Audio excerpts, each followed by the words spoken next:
오늘 예레미야 24장 1절부터 10절까지 말씀으로 그들의 하나님이 되리라, 그들의 하나님이 되리라, 이런 제목으로 말씀의 은혜를 나누고자 합니다.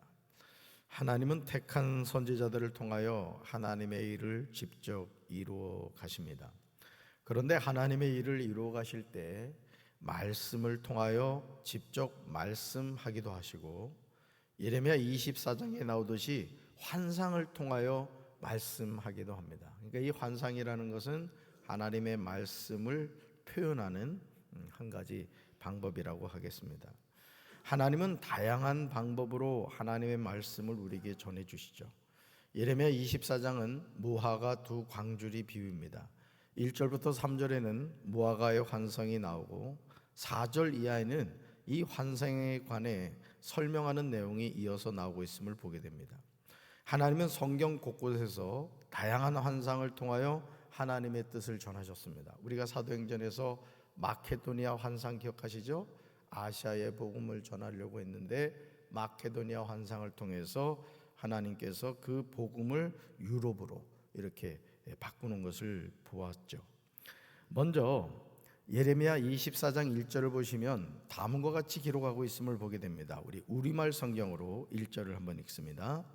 바벨론 왕 느부갓네살이 유다 왕 여호야김의 아들 여고냐와 유다의 관료들과 공회가들과 세공장이들을 포로로 잡아 예루살렘에서 바벨론으로 끌어간 후에 여호와께서 여호와의 성전 앞에 놓인 두 바구니의 무화과를 내게 보여주셨다. 아멘. 선지자 예레미야를 통하여 이 환상에 대한 설명이 시작되기 전에 우선 역사적 연대를 나타내는 어구가 등장하고 있음을 보게 됩니다. 그 연대가 명확하게 지시되고 있는데, 이 연대에 따르면 이 환상은 BC 597년 이후에 주어진 것입니다. 여고냐는 다른 곳에서는 고니야라고도 불렸으며 또한 왕명으로는 여호야긴이라고 불렀습니다. 그러니까 여기 여고냐는 고니야라고도 부르고 또 뭐라고요? 왕명으로는 여호야긴이라는 거예요. 그러니까 여고냐, 고니야, 여호야긴은 한 사람이에요. 같은 사람이라는 거죠. 그런데 예레미야가 이 내용을 기록하고 있는 시점이 좋지 않아요. 1절을 여러분 보시면 바벨론의 느부갓네살 왕이 유다 왕 여호야김의 아들 여고냐와 유다 고관들과 목공들과 철공들을 예루살렘에서 바벨론으로 옮긴 이유라는 거죠. 이제 유다는 패망하여 나라가 없어졌습니다. 그렇다면 선지자 예레미야가 본 환상은 무엇입니까? 여호와께서 여호와의 성전 앞에 놓인 무화과 두 광주리를 예레미야에게 보이셨습니다. 2절에서 우리는 무화과 두 광주리의 상태를 알 수가 있죠. 우리 2절 같이 읽습니다. 2절. 한 광주리에는 처음 익은 듯한 극히 좋은 무화과가 있고 한 광주리에는 나빠서 먹을 수 없는 극히 나쁜 무화과가 있더라. 아멘. 광주리 하나에는 처음 열려 잘 익은 좋은 무화과들이 들어있었고요, 다른 광주리에는 썩어서 먹을 수 없는 나쁜 무화과들이 들어있었습니다. 이 무화과들은 여호와께 나오는 유다 백성들을 상징합니다. 그러니까 이 무화과는 뭘 상징한다? 하나님 앞에 나오는 유다 백성들. 그러므로 좋은 무화과란 여호와께서 인정해 주시고 귀하게 여기시는 자들로서 여기서는 포로로 잡혀가는 자들을 지칭하고 있습니다. 예레미야 24장 3절에서 하나님은 예레미야에게 물으십니다. 우리 말씀 같이 읽습니다. 여호와께서 내게 이르시되 예레미야야 내가 무엇을 보느냐 하시매 내가 대답하되 무화과이온데 그 좋은 무화과는 극히 좋고 그 나쁜 것은 아주 나빠서 먹을 수 없게 나쁘니다 하니. 아멘. 이미 2절에서 예레미야는 환상을 통하여 여호와의 성전 앞에 놓인 무화과 두 광주리를 보았습니다. 그럼에도 하나님은 3절에서 2절에서 보았던 내용을 묻고 계십니다. 여러분 왜 물으실까요? 이 환상이 결코 헛되지 않다, 내가 이 환상대로 반드시 할 것이다는 하나님의 어떤 의지를 보여주시는 것이고 또 선지자 예레미야를 통하여 그것을 전하게 하시는 겁니다. 사랑하는 성도 여러분, 하나님은 우리 아버지가 되시는 줄로 믿습니다. 하나님은 하나님의 자녀인 우리를 노예로 세우려고 부르지 않으셨어요.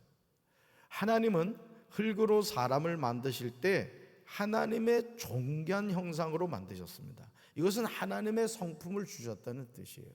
그래서 우리가 하나님의 자녀로 살아감에 있어서 여러분 예를 들어 그렇잖아요. 여러분의 자녀가 인생을 회의적으로 생각하고 엄마 나는 세상 살고 싶지 않아, 뭐 세상이 이 모양일까?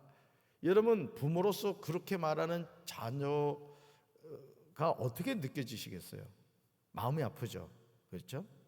우리는 부모로서 자녀들이 세상을 항상 긍정적으로 바라보기를 원하고 정말 어떻게 보면 아름다운 세상을 누리며 살기를 원한단 말이에요. 우리 하나님도 마찬가지인 거예요. 우리 하나님도. 여러분 우리가 누구 형상대로 지음받았다고요? 하나님의 형상대로 지음받았다는 것이죠. 그러니까 참 아름다워라 주님의 세계는. 그러니까 우리가 성령을 받았을 때 나타나는 첫 번째 현상이 뭐예요? 평범하게 보였던 것들이 너무너무 아름답게 보이는 거예요. 우리의 마음이 바뀌는 거예요. 우리 생각이 바뀌고 우리의 바라봄이 바뀌는 거예요. 그래서 성령 충만하다는 것은 뭐냐? 절대 긍정, 절대 은혜 가운데 살아가는 삶이 되는 거예요. 할렐루야. 말이 바뀌고 생각이 바뀌고 행동이 바뀌는 거죠. 이게 바로 이제 성령 충만한 삶인데, 하나님은 우리를 노예로 세우려고 부르시지 않으셨다. 존귀한 하나님의 형상대로 만드셨다는 거예요. 그러므로 여호와께서 내게 이르시되, 이 표현은 너무 중요한 거예요. 누구한테 이르셨다는 거예요? 내게, 예레미야에게 말씀하셨다는 것이죠. 예레미야야, 내가 무엇을 보느냐? 하나님이 예레미야에게 묻고 계신 것은 수동적인 대답을 원하신 것이 아니라 그가 보고 있는 것대로 대답하라는 거예요. 그러니까 여러분, 우리가 신앙생활을 하면서도 우리는 하나님의 말씀에 맹목적으로 순종하는 게 아닌 말이에요. 적극적으로 순종하고 감사함으로 순종하는 거예요. 아멘이십니까? 이 새벽 기도를 나오실 때도 정말 참 힘들긴 하지만, 저도 솔직히 힘들어요. 힘들긴 하지만 그래도 하나님이 나에게 은혜 주시려고 오늘도 이 새벽에 나를 깨워주셨구나. 아멘. 약 나오는 거 인상 쓰지 말고 기쁜 마음으로 나옵시다. 아멘. 그래서 예레미야에게 하나님이 예레미야야 내가 무엇을 보느냐, 이것은 수동적인 대답을 원하신 게 아니라 예레미야가 보고 있는 것대로 대답하라는 거예요. 그러니까 여러분 기도할 때도 가식적인 기도를 하지 말라는 거예요. 미사여구 붙여가지고 화려한 언어로 막 포장하려고 하지 말고, 여러분 때로는요, 주님, 이 한마디 말이 1시간 기도한 것보다 더 강력한 그 표현일 수가 있다는 것이죠. 그러니까 우리 중심에서 나오는 진실한 표현이 중요하다는 거예요. 예레미야는 하나님의 뜻대로 2절에서 자신이 환상으로 보았던 것을 사실대로 고백합니다. 우리 세 번역으로 읽습니다. 무화과입니다. 좋은 무화과는 아주 좋고 나쁜 무화과는 아주 나빠서 먹을 수가 없습니다. 아멘. 이 세 번역으로 표현한 거예요. 무화과입니다. 좋은 무화과는 아주 좋고 나쁜 무화과는 아주 나빠서 먹을 수 없습니다. 그러자 예레미야 24장 4절에서 하나님이 또 말씀하시는 거예요. 하나님의 말씀이 또 임한 거예요. 예레미야가 거짓 없이 정확하게 대답하자 여호와께서 예레미야에게 말씀하셨어요. 우리 5절 말씀 같이 읽습니다. 5절. 이스라엘의 하나님 여호와께서 이와 같이 말씀하시니라. 내가 이곳에서 옮겨 갈대아인의 땅에 이르게 한 유다 포로를 이 좋은 무화과 같이 잘 돌볼 것이라. 아멘. 사랑하는 성도 여러분, 예레미야 24장 2절과 3절에 나오는 좋은 무화과가 무엇입니까? 5절에 그 대답이 나오는 거예요. 내가 이곳에서 옮겨 갈대아인의 땅에 이르게 한 유다 포로를 말하는 거예요. 이들을 하나님은 좋은 무화과 같이 잘 돌보겠다고 하시는 거예요. 그러니까 여러분, 하나님은 예레미야에게 예레미야를 통해서 계속 뭐라고 얘기를 했냐면 너희들 갈대아인들에게 항복해야 된다. 어? 그래야 살아. 계속 그 얘기를 했어요. 바벨론 제국에 너희들이 항복해야 살아. 그 얘기를 하셨다고요. 근데 유다 왕과 그 백성들이 듣지를 않는 거예요. 그래서 예레미야가 계속 어떻게 해요? 눈물을 흘리는 거예요.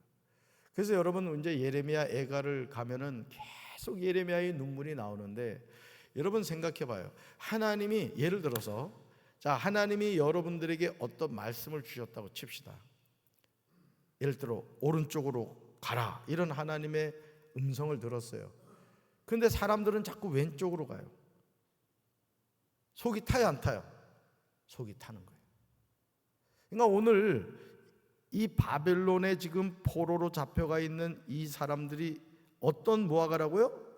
좋은 무화과라는 거예요. 자, 무엇을 근거로 이 말씀을 하시는 이제 나오겠지만은 70년 후에 이 바벨론 포로로 잡혀갔던 사람들이 다시 돌아옵니다. 그러니까 하나님은 시공간을 초월해서 하나님의 역사를 이루어 가시는 거예요.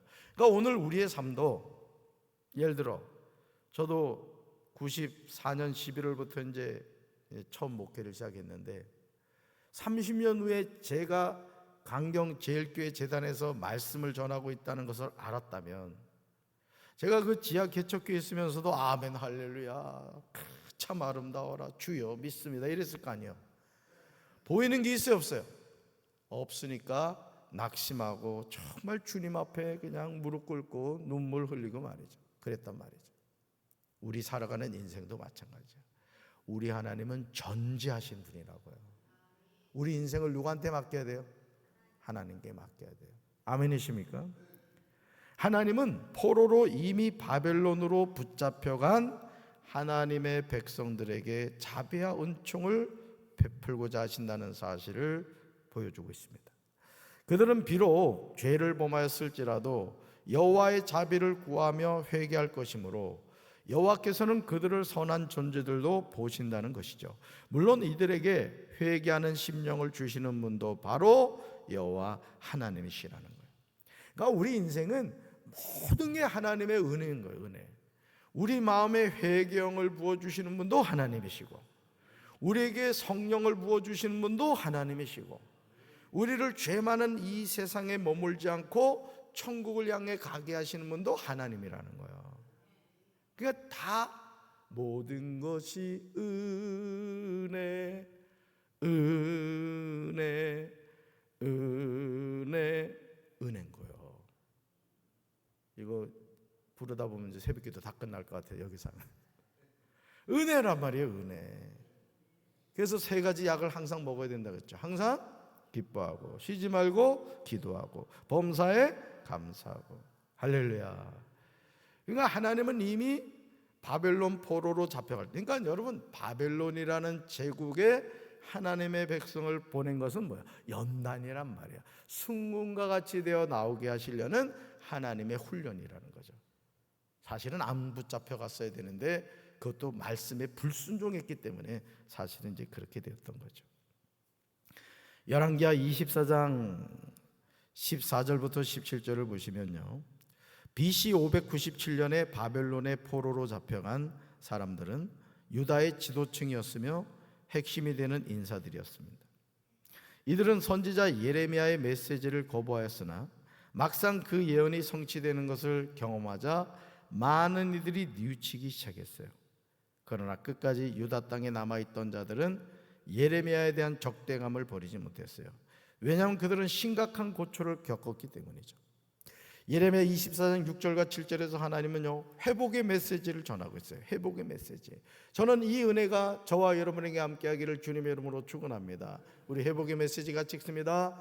내가 그들을 돌아보아 좋게 하여 다시 이 땅으로 인도하여 세우고 헐지 아니하며 심고 뽑지 아니하겠고, 내가 여호와인 줄을 아는 마음을 그들에게 주어서 그들이 전심으로 내게 돌아오게 하리니 그들은 내 백성이 되겠고 나는 그들의 하나님이 되리라. 아멘. 여러분, 결국 이 돌아오게 된다는 것을 이제 다니엘이 기도하는 가운데 예레미야의 이 예언을 알게 돼요. 그래서 70년 만에 돌아가게 되리라는 것을 이제 깨닫게 되죠. 지금 하나님이 하시는 말씀이 무엇입니까? 내가 그들을 지켜보면서 잘되게 하고 다시 이 땅으로 데려오겠다고 하시는 거예요.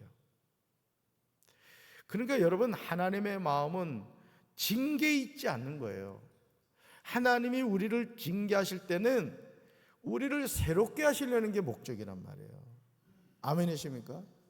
그러니까 여러분, 부모도요, 자녀를 징계하는 부모는 어떤 부모냐? 그 자녀가 잘 되기를 바라는 부모는 징계를 하는 거예요.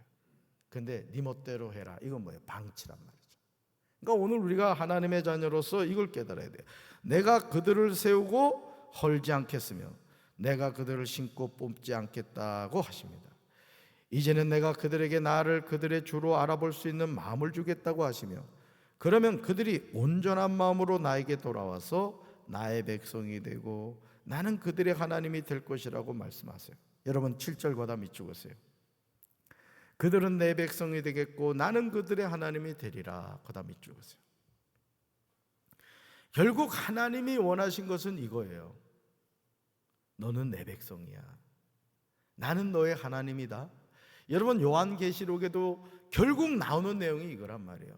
여러분, 천국이 뭐죠? 천국은 어떤 것이에요? 하나님이 우리 아버지가 되시고 우리는 하나님의 뭐가 되는 거예요? 백성이 된단 말이에요. 그래서 우리는 그곳에서 영원히 아버지 하나님을 찬양하며 살게 되는 거예요. 거기가 천국이라고요. 아멘이십니까? 오늘도 여러분, 우리는 하나님의 백성이고 하나님은 우리 아버지가 되신다는 사실을 기억하고, 특별히 내가 여호와인 줄 아는 마음을 그들에게 주어서 그들이 전심으로 내게 돌아오게 하겠다는 이 말씀을 잘 기억하셔야 돼요. 이 마음을 우리가 품어야 돼요. 아멘이십니까? 오늘도 마음 관리 잘 하시고, 나는 하나님의 백성이다, 하나님은 나의 아버지시다, 이 믿음의 고백을 하며 승리하는 우리 성도들 되기를 주님의 이름으로 축원합니다. 가슴에 손 얹겠습니다. 사랑의 주님, 오늘 하나님께서는 예레미야를 통하여 환상을 보여주셨고 좋은 무화과와 나쁜 무화과를 통하여 하나님의 뜻을 전하셨습니다. 오늘 우리가 때로는 징계당하고 고난 앞에 낙심하고 두려워 떨 때가 있지만, 하나님께서는 그 모든 것을 통하여 우리를 연단하신 후에 순금과 같이 되어 나오게 하시려는 하나님의 선한 뜻인 줄로 믿습니다. 우리가 어떤 경우에도 낙심하지 않게 도와주시고 하나님을 의지함으로 믿음 안에서 승리하게 하옵소서. 나는 하나님의 백성이고 하나님은 나의 아버지가 되신다는 사실을 잊어버리지 않게 하옵소서. 예수님 이름으로 간절히 축복하며 기도합니다. 아멘.